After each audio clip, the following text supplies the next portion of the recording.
afternoon, I'm Raylene Ramsey. This is your afternoon news fix for Thursday, the 18th of April. The local government ministers rejected calls from Tauranga council commissioners for a hybrid system of local leadership. Political editor Jason Walls has more. The government-appointed commission, which replaced the City Council in 2021, wrote to Simeon Brown in December with a plea to shake up the region's governance.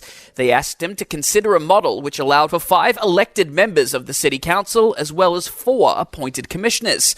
But this has been outright rejected by Brown, who says the people of Tauranga have been clear that they want to see the return of a fully elected and democratically accountable council. And Tauranga will return to a full democracy after the July elections. Shock and disbelief in Waitakere after a couple in their 80s have been found dead in rural Auckland this morning. Auckland police were called to Anzac Valley Road, where it's understood the pair had been killed by a ram. Family spokesperson Dean Burrell has confirmed the deaths are animal-related, and one victim is his aunt. He says hearing the news, he felt like he was having a bad dream. They're good people. Over 80, they don't deserve this, but that is what it is, right? A view a stalking law might have prevented the death of student Farzana Yakubi in 2022. The 21-year-old AUT law student was murdered by Kanwapal Singh just weeks after she'd reported him for stalking, harassment and threats. Coalition for the Safety of Women and Children coordinator Leonie Morris says New Zealand is lagging way behind other countries. All the other countries have, the UK, the US, Australia, and we don't have any mention of stalking in any of our New Zealand laws. A lawyer for an Auckland CBD apartment building says the owners don't have the money for needed repairs.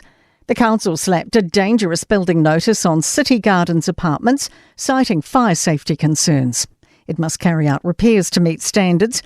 If work's still incomplete by Monday, people will have to move out.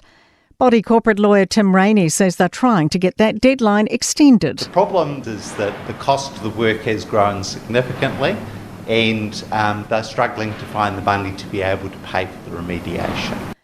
Labour's leader is highlighting the importance of public service jobs now on the chopping block. The Ministry of Education's looking to lose 565 roles overall, some in the regions, and the Oranga Tamariki's planning to shed 477. Chris Hipkins says it's at a time Education Minister Erica Stanford wants a more detailed curriculum with more resources. Well, if we significantly increase the number of people working in that area, I happen to agree with that assessment. To sport, and Wellington Phoenix coach Giancarlo Italiano intends to slowly ramp up striker Oscar Zavada's minutes as he miraculously returns from injury.